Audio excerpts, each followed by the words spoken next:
Hey, hey, hey. Happy Thursday.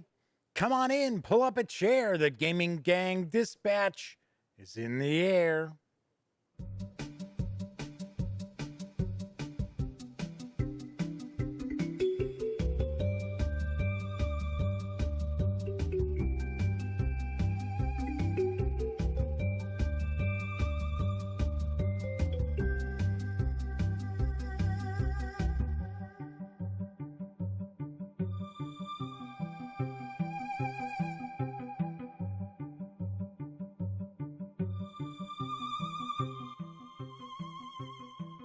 Howdy, howdy, howdy, gang. Yes, welcome once again to the Duct Tape Studios.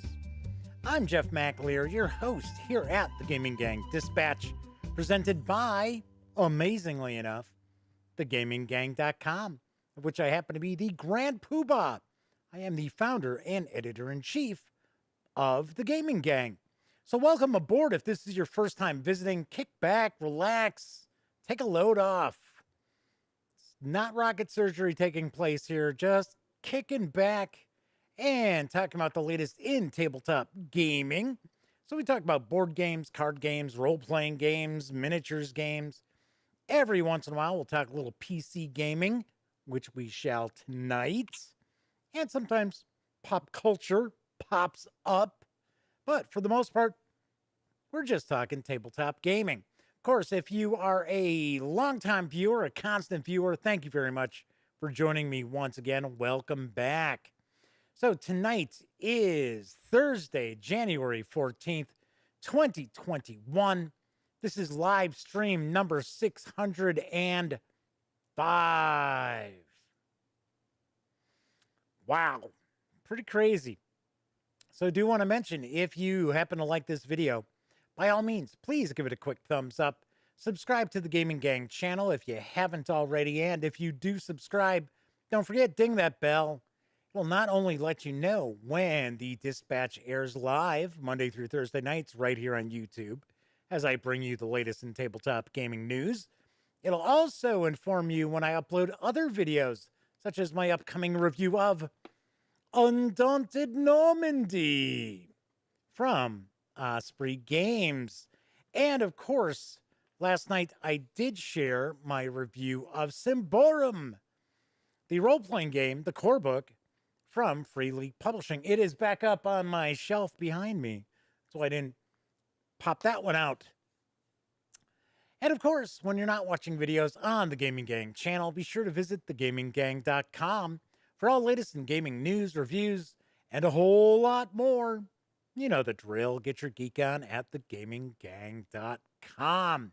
Lastly, this is a live stream, so that means chat is available on YouTube. It's not on screen. It's one of the ways I keep some of the more unusual commenters at bay. But if you want to say howdy, or you got a question, a comment, by all means, chime in. I will do my best to respond. Sometimes chat zips by fairly quickly, but I do my best. So tonight, the Madman was first out the gate, saying hello to everybody, and Clint Gibson is with us as well. We had a good chat going last night. We really did. I think all in all, I think we had something like 13 people in chat, which I know for most streams, they'd be like, that's it? You only had 13 people chatting? What's the point of living? Right. But you know, around these here parts, 13 people chatting during a live stream, boy, that's something. That's something to write home about. So my good buddy from high school, Scott Weigel, is joining us as well. Jason Zirkle's in chat with us too. Jason Z, good to see you. Scott, hope all is well out there on the West Coast. Anyway, so I got a good amount of news tonight. Got some cool stuff we're going to jump on into.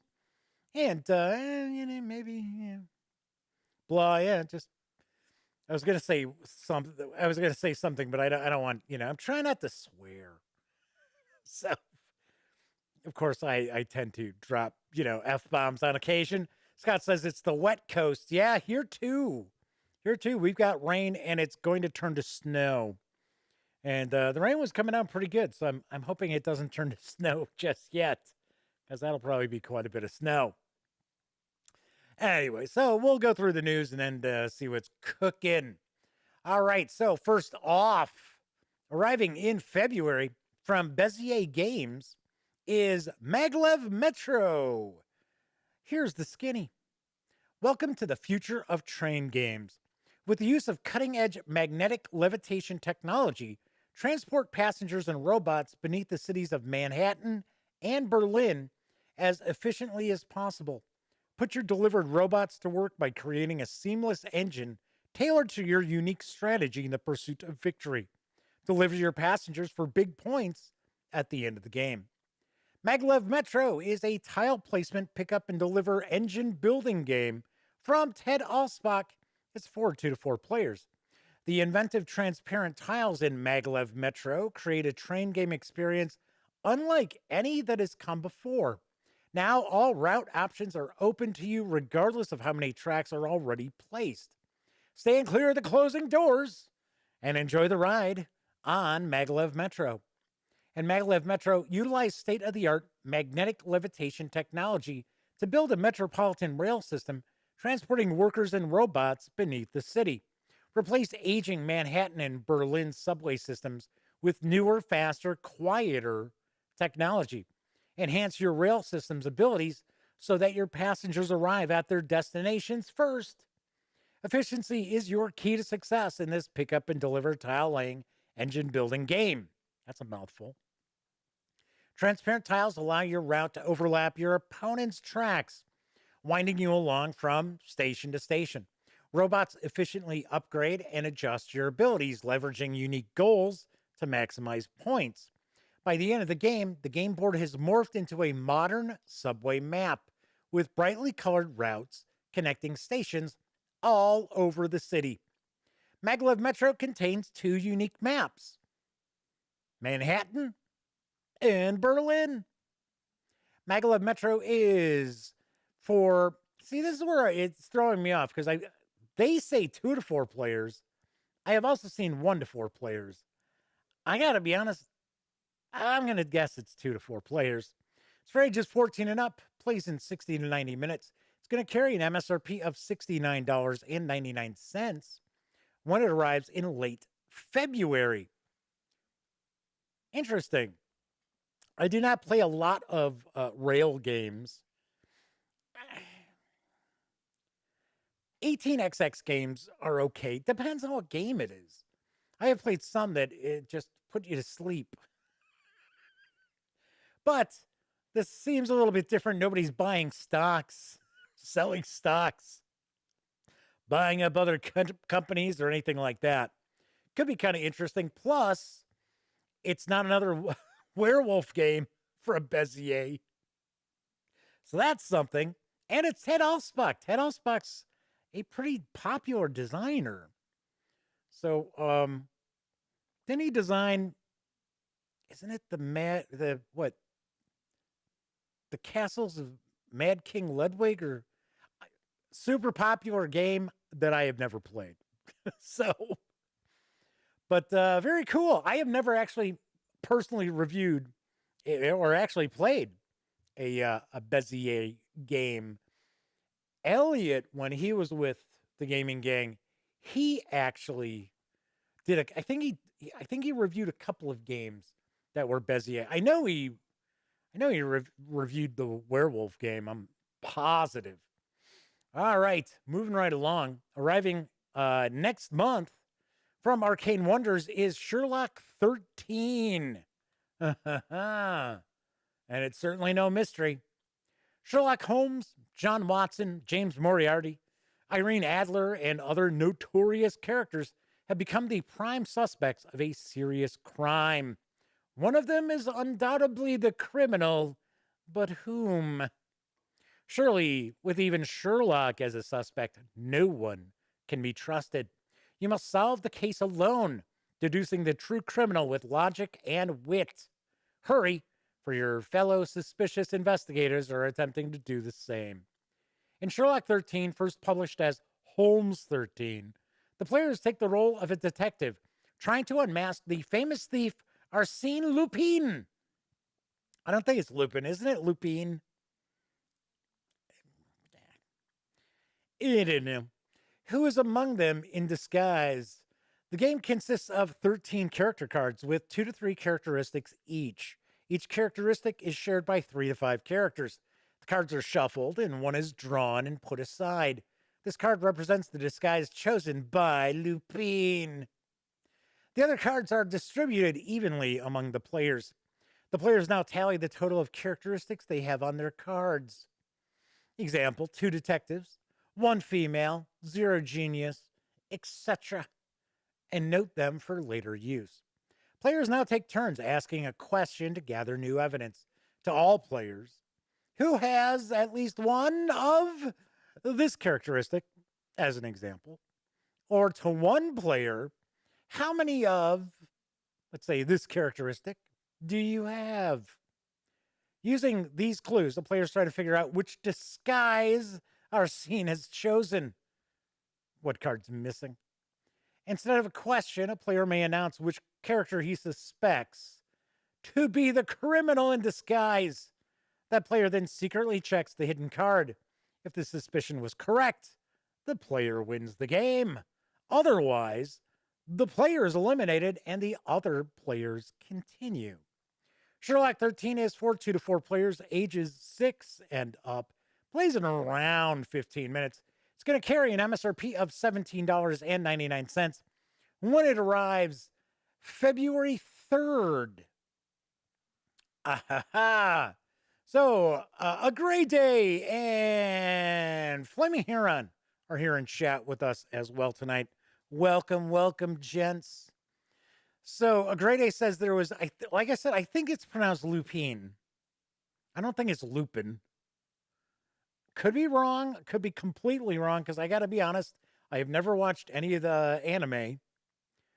So, it could be Lupin. So, but a great day says that they recall there was a board game based on Lupin, whatever. Tomato 3, or the third, and it wasn't very good. Just like this game looks super, super simple. It is very much like a lot of other social deduction games out there. I don't think it's really bringing tons to the new to the table. In fact, it's a new edition of an old game. But you know what? It could be all right. You know, $18. Seen a lot worse games for $18. It's Thursday, so that means the latest free PC game has arrived over at the Epic Games Store. This week it's Star Wars Battlefront 2 Celebration Edition. Here's the deal. Be the hero in the ultimate Star Wars battle fantasy with Star Wars Battlefront 2 Celebration Edition. Get Star Wars Battlefront 2 and the complete collection of customization content acquirable through in-game purchase from launch up to and including items inspired by Star Wars The Rise of Skywalker.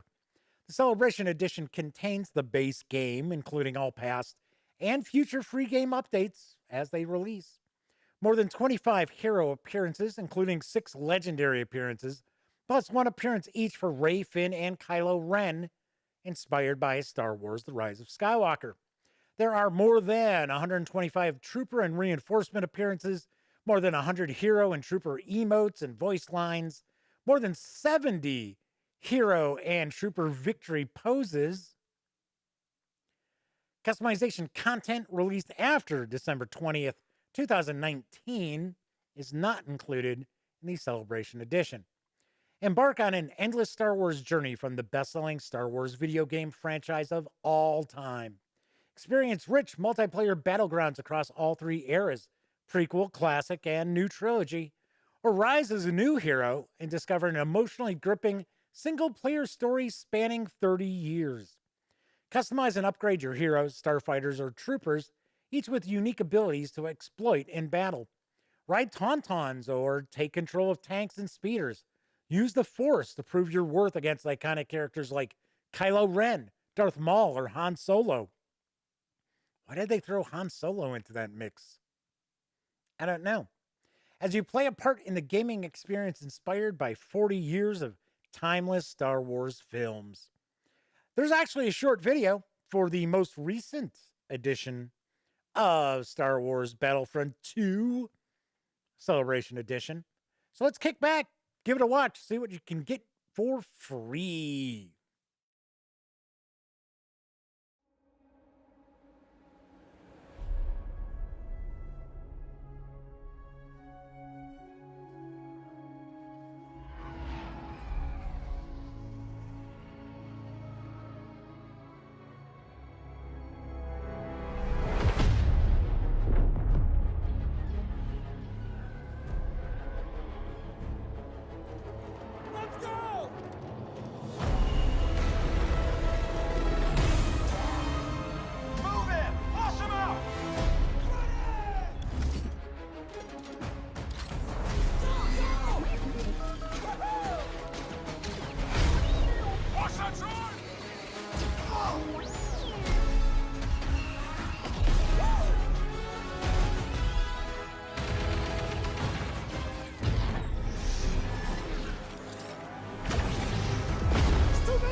Star Wars Battlefront 2 Celebration Edition is absolutely free over at the Epic Games Store through 10 a.m. Central Time, January 21st.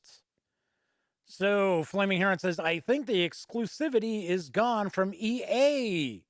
It is. Just like the exclusivity of this being over on Steam is over, because this is the first time that Star Wars Battlefront 1 or 2 has been available over on the Epic Games Store. Gotta say, I have not played this. I have not played Battlefront 2. My nephew Cameron played it a lot when it came out. I had always heard, now maybe I'm wrong, because I hadn't played it, right? I just said I haven't played it. I had always heard like the single player kind of blew. That it was, basically it's multiplayer or nothing. And it'd be one thing if I were playing with a bunch of my friends or, one or two friends or whatever. But I don't believe you can do that with this. I think it's just basically you get into ye old like lobby and whoever's in is in. So Great A says, is that the celebration? That it's free? Actually, I think this edition has been out for a while. I think it's been out for a year, maybe a little more. So Kabuki Kid has joined us in chat. Double K's in the house. Good to see you, Double K. So Kabuki Kid says, "Yeah, I need a good single player campaign." Didn't they have? Didn't they have like a Han Solo campaign that they did? And it was a single player, and the character model was actually the actor from Solo. It wasn't Harrison Ford. Maybe I'm wrong. Maybe I'm thinking of something else. But I could have swore that was Battlefront 2. I don't know. Hey, it's free. Go enjoy it. It's a free Star Wars game. And it is pretty positively received. So very cool. Kabuki Kid says Titanfall 2 actually has a great single player campaign. Remember when all the first person shooters used to all have to have great single player campaigns because you really didn't play multiplayer? As soon as we started getting the multiplayer, then it's like single player campaign. Who cares? Who cares about that? Great A says Fallen Order was great.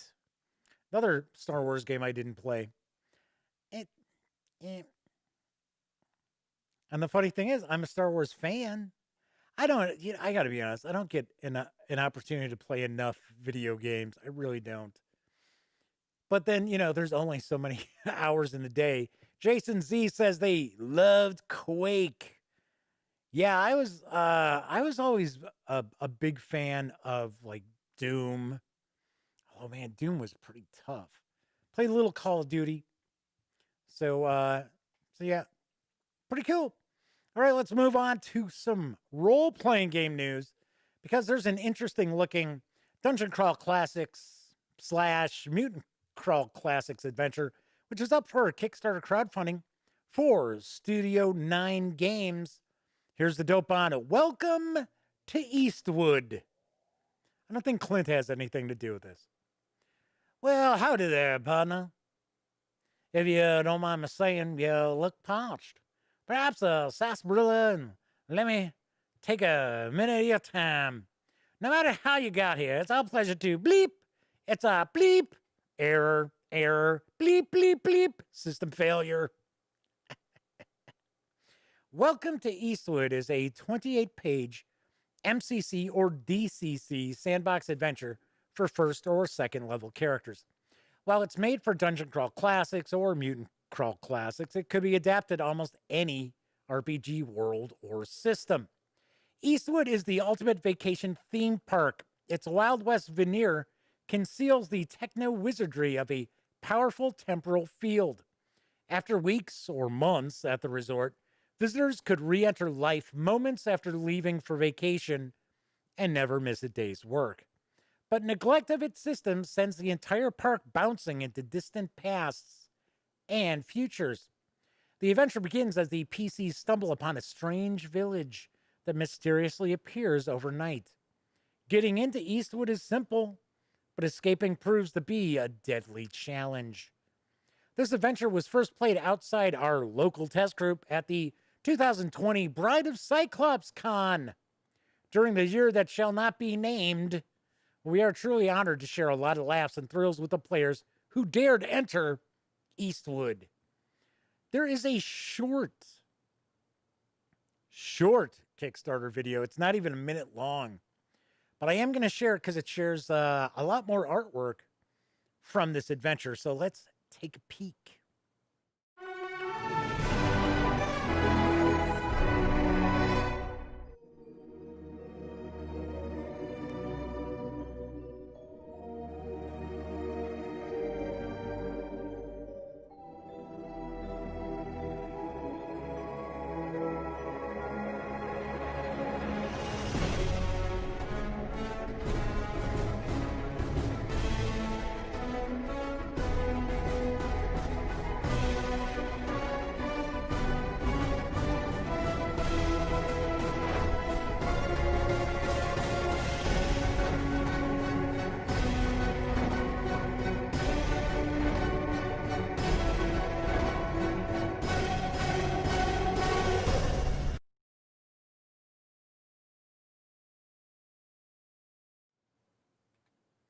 Yes, and strangely enough, that's how the video ends.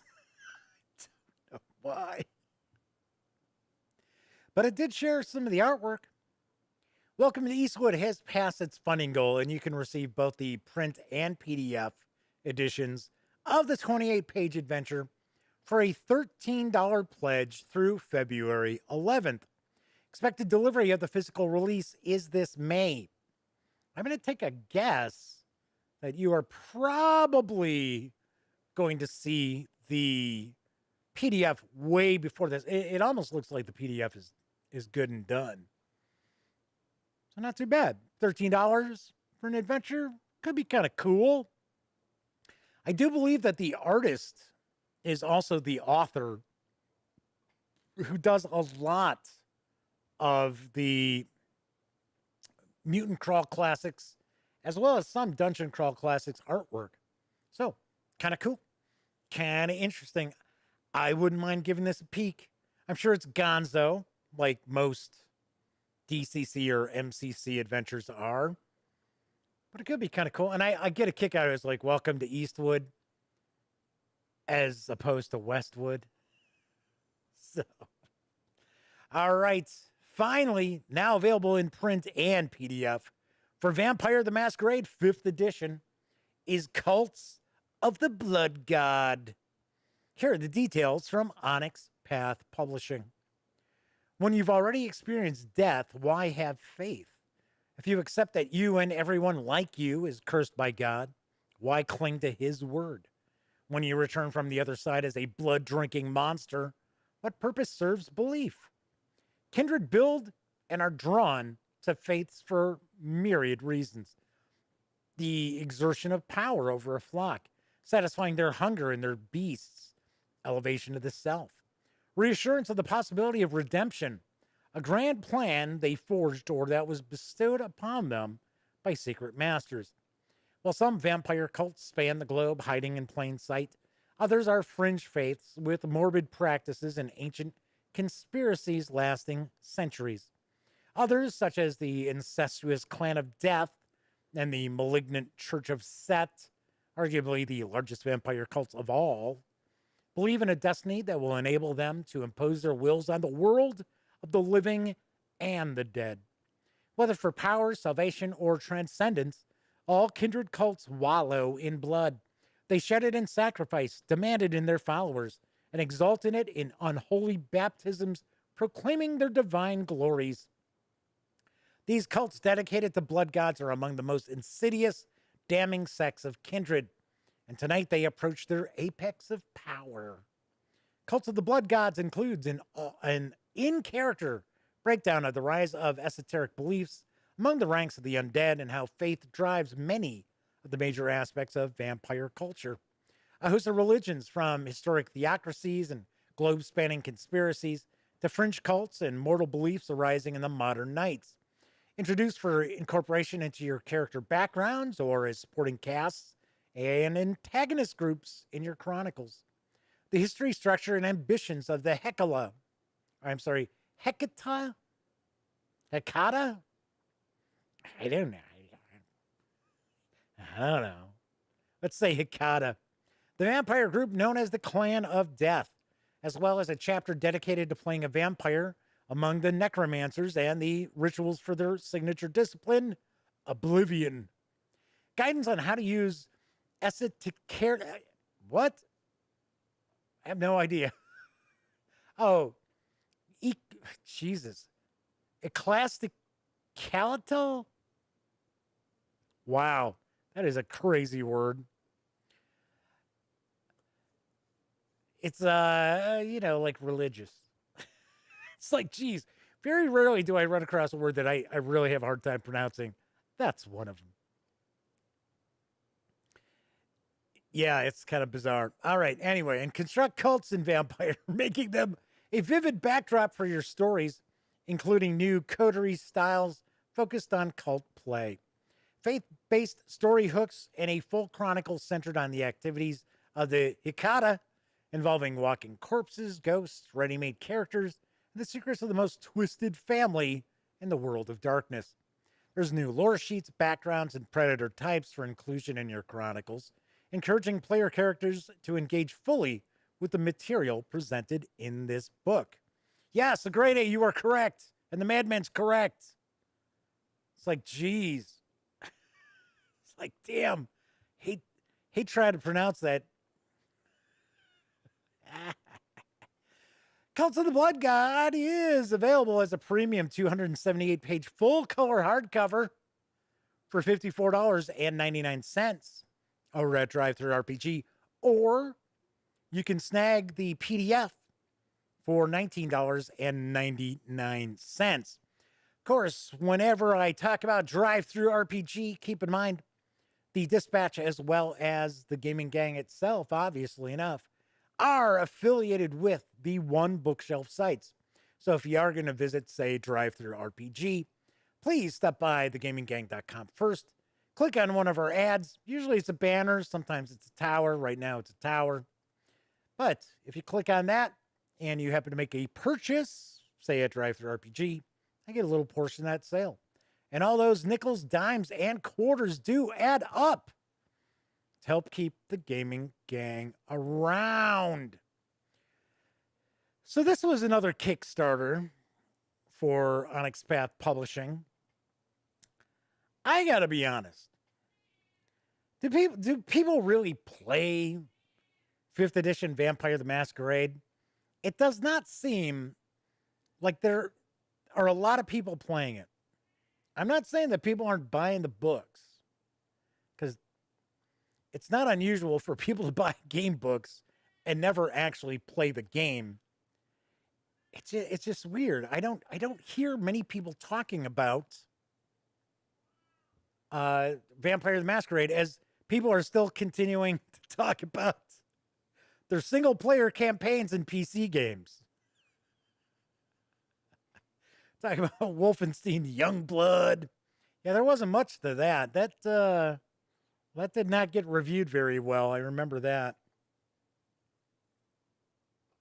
So Jason Z says, nice read, but didn't play.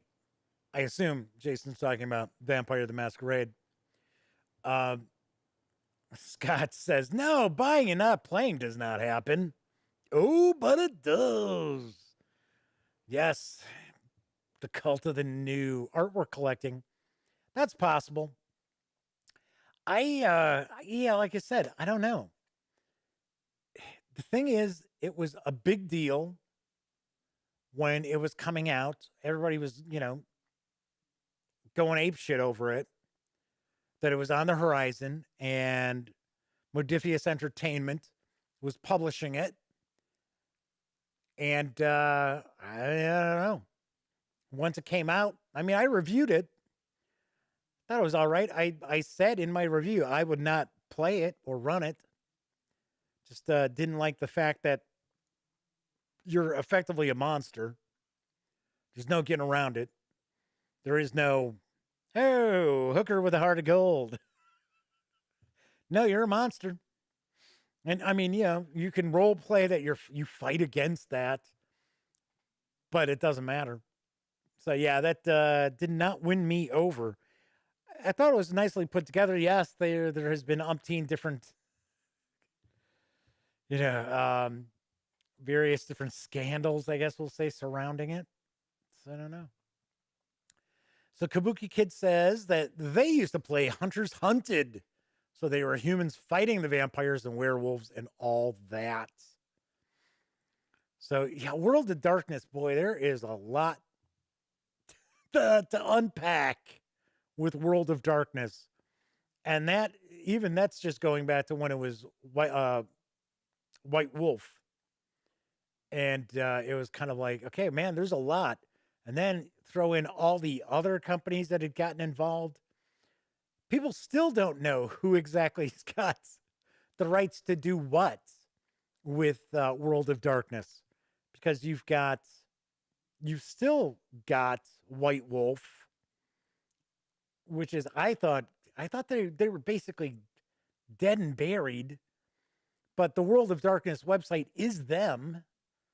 And then you've got Onyx Path Publishing, who, of course, does a lot of World of Darkness as well as their own various systems of games. And of course, you had Modifius. Now you've got Renegade Game Studios. It's kind of like, wow, it's like, geez. So Scott Weagle says, if I reorganize my gaming stuff, should have a box of nope for did not play or play more than once. Yeah, if I went back in time, I would have a huge nope box that would be like, oh yeah, well, I read it. I thought, wow, that's kind of cool. Never got around to actually playing it or running it. Anyway, that is it for the news tonight. So I did roll out a new contest. So there are 3 contests running right now. 3. First of all, if I can hit 4,000 subscribers by the end of this month, I will give away this brand new copy of Next War Korea from GMT Games. Woo-hoo-hoo-hoo. Woo-hoo-hoo. And if I can hit 5,000 subscribers at this YouTube channel, I will be giving away a complete first edition set of D&D books, including the Player's Handbook, the Dungeon Master's Guide, and the Monster Manual, all with the Jeff Easley art covers. So we've got that. And I did announce on Twitter that if I hit 6,000 subscribers by the end of February, I will give away my limited edition alternate art cover for Dungeons & Dragons Candlekeep Mysteries, which of course I obviously do not have yet. I can't share anything because I don't have it. But I figure if it's like things usually go, I will have it in time where I could actually choose the winner and get it in their hands on the day it comes out. So, or within a day or two, because I can't send a prize to somebody and they get it before it goes on shelves. Because I think Wizards of the Coast would be upset by that. It's not that big a deal because, when I share stuff, because I am a reviewer, but if I put it in the hands of the public, might be a problem with that. I don't know. So that is the other contest. Of course, it's super easy to get in the running for any one of these. You have to be a subscriber, and you just have to leave a comment on a video. Don't be rude. That's it. So, because of course, I can see when the comment is left. So, from now through the end of January, if either 4,000 or 5,000 subscribers, we got prizes. And then, of course, the end of February, we've got that as well. So, Kabuki Kid says, Contest-O-Rama.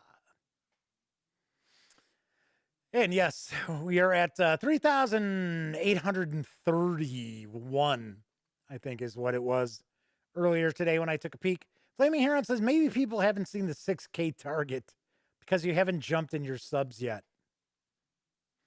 I don't know. I mean, just like, even if you go take a peek at Twitter, my Twitter followers, it stays pretty much the same. It does not change much. And, it's just the way it is. I am not somebody who is extremely well-versed in, social media. I'm not going to pay somebody to provide me with followers or subscribers because they won't be watching videos. They won't be like checking out stuff on the Twitter feed. So what would be the point of that? That's stupid.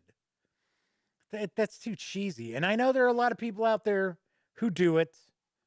There have been some channels that have appeared out of nowhere whose content is certainly not very good and not very professional, and they have hardly any videos, and they've got, like 50,000 subscribers, and you take a look and you're like, what the? Take a look at their subscribers, you're like, what? obviously paying for those subs, which I thought that was a big deal for YouTube. YouTube does not like people doing that. So I guess if somebody was looking to monetize their videos, I guess they're going to be SOL, huh? So Flaming Heron says maybe they don't want D&D stuff. Just announced that contest today. I don't think they're going to all come running. So Jason says, dip my feet in Twitter for a second. Oh, and then ran away. So anyway. So Great A saying, I'm waiting for whatever comes after Twitter. Well, hopefully you're not going to Gab. It's been weird. I've had to cut loose people that I follow because of some of the tweets that they've been putting out there. And it's like, oh wow, I never knew you were a neo-Nazi. Goodbye. See ya. So yeah. So, or, if somebody retweets something and it's like, what? And I'll be like, let me take a look here. See, because people get hacked. It happens. But yeah, sometimes I'll encounter like a thread of hate that somebody's been sharing, and I'm like, oh, no way. I want no affiliation with you. Bye. Goodbye. So yeah, I lost about 50 Twitter followers because of a couple of political tweets.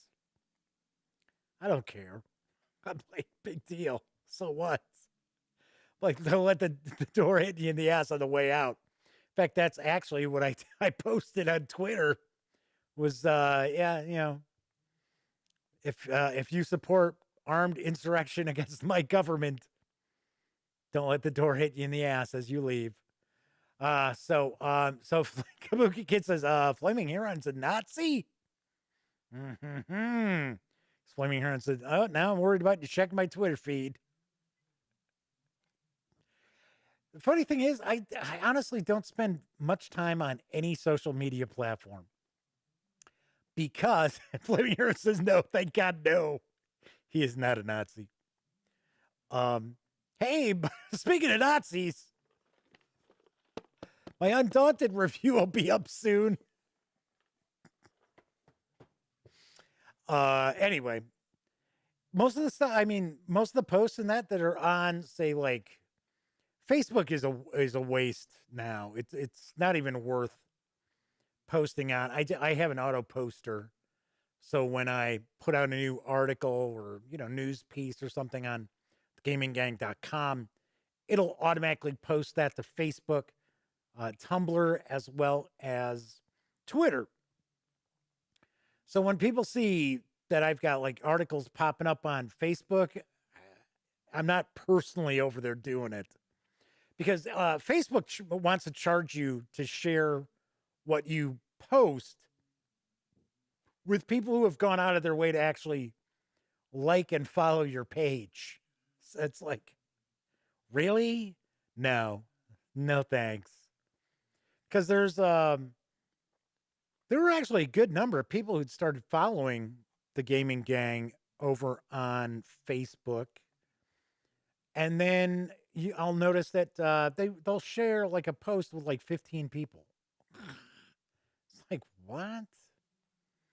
And of course I get messages all the time. It's like, oh, well, you could get this in front of 1,000 people if you pay us. And I'm like, get out of here. So Flaming Heron says that they are thankful for being a normal person. Yeah, it's usually the kooks who say they're normal. So, anyway. So Greg says, you should have to thank someone for not being a Nazi.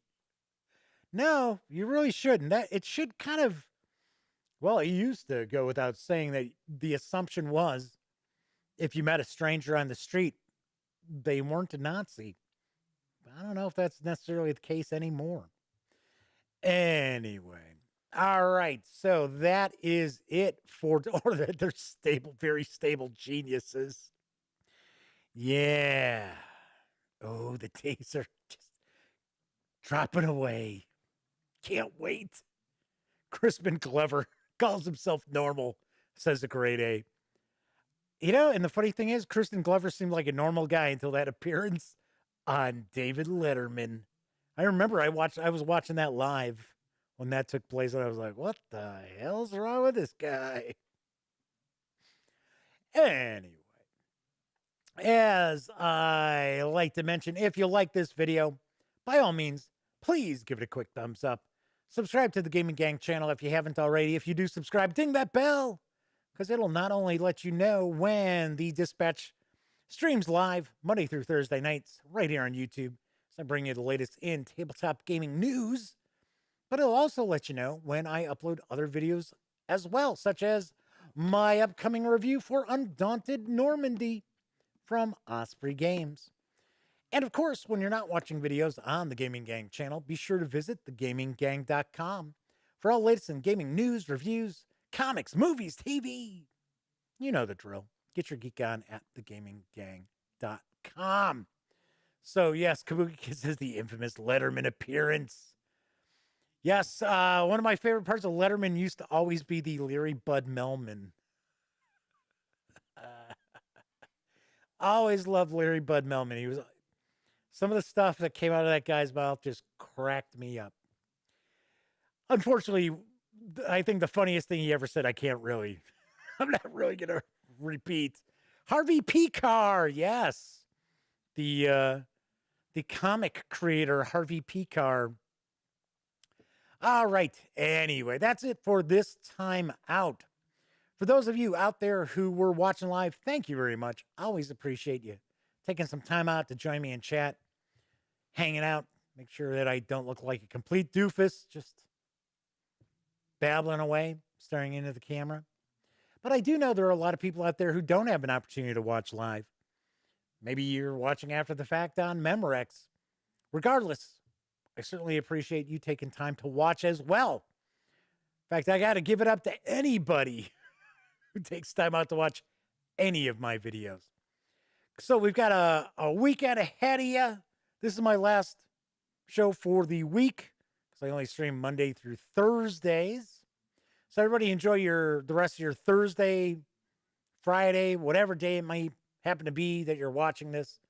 I will be back on Monday. And of course, as I wrap up all my videos during this never-ending pandemic, certainly hope all of you out there are being smart and staying safe.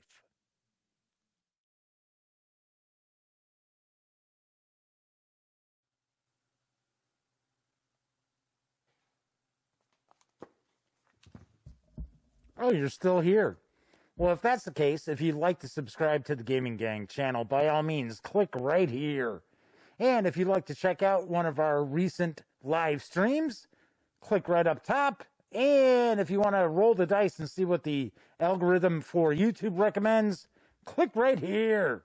And of course, thank you once again for watching. And gang, please stay safe and wear a mask.